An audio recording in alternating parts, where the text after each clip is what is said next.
तुमच्याही घरात लहान मुले किंवा डायबेटिक असलेले पेशंट आहेत का? मग हा व्हिडिओ लगेच सेव्ह करून ठेवा, कारण आज आपण बनवणार आहे एक सुपर हेल्दी स्नॅक्स. या बिस्किटांची मागची बाजू तुम्ही बघू शकतात. मी तुम्हाला तोडून दाखवते. अगदी कुरकुरीत आणि खुसखुशीत असे हे बिस्किट आहेत. अजून मी तुम्हाला तोडून दाखवते. अगदी तोंडात टाकताच विरघळणारे. ना साखर, ना मैदा, ना ओव्हन, तरीही बिस्किटे बनतात एकदम कुरकुरीत आणि अप्रतिम चवीची. कशी? चला बघूया आजच्या रेसिपीत. सर्वात आधी साहित्य बघून घेऊ. इथे मी 2 कप नाचणीचं पीठ, 1/4 कप गव्हाचं पीठ, पाऊण वाटी चिरलेला बारीक गूळ, दूध घेतलं आहे, चिमूटभर मीठ घेतलं आहे, अर्धा चमचा खाण्याचा सोडा, 1 चमचा बेकिंग पावडर, पाव वाटी तूप घेतलेलं आहे. सर्वात आधी एका बाउलमध्ये आपल्याला ते तूप जे आहे ते आपल्याला टाकून घ्यायचं आहे. लक्षात ठेवा, तूप हे आपल्याला रूम टेम्परेचरचं घ्यायचं.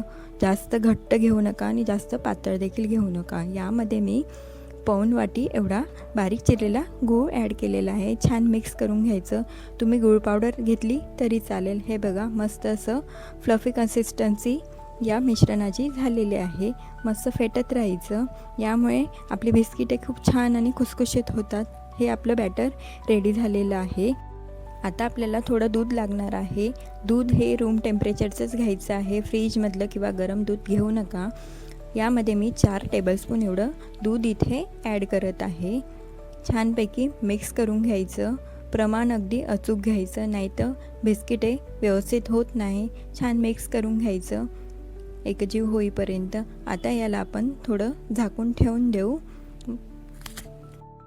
आता आपल्याला एक गाळणी घ्यायची आहे. त्यामध्ये 2 कप नाचणीचं पीठ इथे आपल्याला गाळून घ्यायचं आहे. थोडं आपण हे पीठ गाळून घेऊ.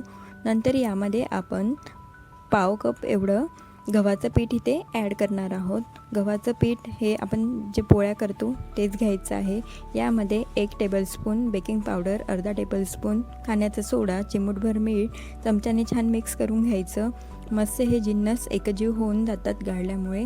आता आपण हे सर्व गाळून घेऊ. इथे मी पूर्ण गाळून घेत आहे. डायबेटिक पेशंट आणि लहान मुलांसाठी हे बिस्किटे अगदी परफेक्ट आहेत. आपणही खाऊ शकतो. हे पीठ पूर्ण गाळून झालेलं आहे. छान याला चमच्याने परत एकदा आपण मिक्स करून घेऊ. यामध्ये आपलं जे बॅटर होतं गूळ आणि तुपाचं, यामध्ये आपण आता याला ॲड करणार आहोत. छान असं मिक्स करून घ्यायचं. आता यामध्ये मी अर्धा टेबलस्पून एवढं व्हॅनिला इसेन्स ॲड केलेलं आहे. ऑप्शनल आहे, पण याने बिस्किटांची टेस्ट खूप छान होते. यामध्ये तुम्ही कोको पावडर देखील ॲड करू शकतात. छान असे चॉकलेट फ्लेवरचे नाचणीचे बिस्किट तुमची रेडी होतील. इथे मी व्हॅनिला इसेन्स घातलेला आहे.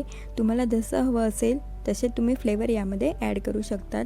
हे छान मिक्स करून झालेलं आहे. थोडं हे जे मिश्रण आहे ड्राय आहे.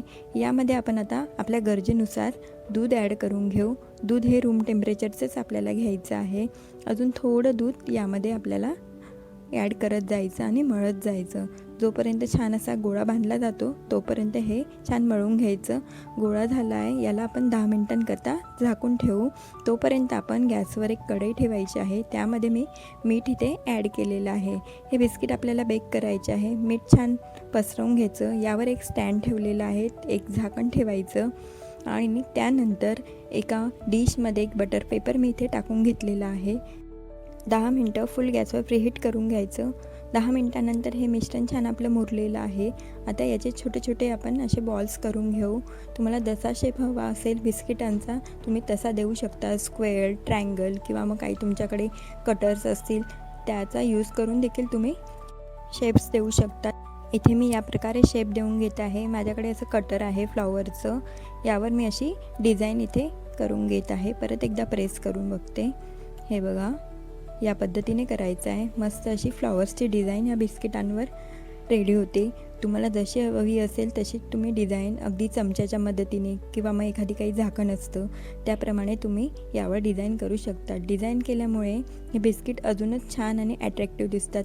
लहान मुलांना असं ॲट्रॅक्टिव्ह दिसलेलं खूप आवडतं. हे बघा, दुसरं बिस्किटसुद्धा मी तुम्हाला इथे डिझाईन करून दाखवते.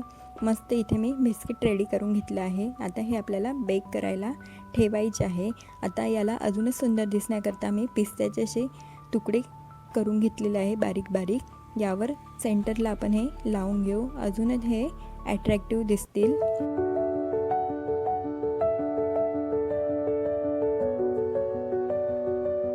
बघा मस्त दिसत आहे ना आपले हे बिस्किट. आता आपण याला बेक करायला ठेवू. मीठ छान तापलेलं आहे. यामध्ये ही प्लेट मी ठेवून घेत आहे. यावर आपल्याला झाकण ठेवून द्यायचं. एक 15 ते 20 मिनिटांसाठी लो फ्लेमवर आपल्याला हे बेक करून घ्यायचे आहे. हे बघा बिस्किट आपले 15 ते 20 मिनटं लागले याला जवळजवळ. छान मस्त बेक झालेलं आहे. मी तुम्हाला टच करून देखील दाखवते बोटाने. हे बघा अजिबात काही बोटाला लागत नाही. छान बेक झालं आहे. दुसरी बॅच देखील मी ठेवून घेतले आहे. मस्त असे बिस्किट आपले रेडी झालेले आहे. हे थंड होऊ द्यायचे. अर्धा तासानंतर याला तुम्ही खाऊ शकतात. मस्त असे बिस्किट नाचणीचे पौष्टिक आपले रेडी झालेले आहेत. एक बिस्किट तुम्हाला मी दाखवते याची बॅक साईड. हे बघा अजिबात जळालेली नाही आहे. मस्त असे खुसखुशीत तोंडात टाकताच विरघळणारे बिस्किट आपले रेडी झालेले आहेत.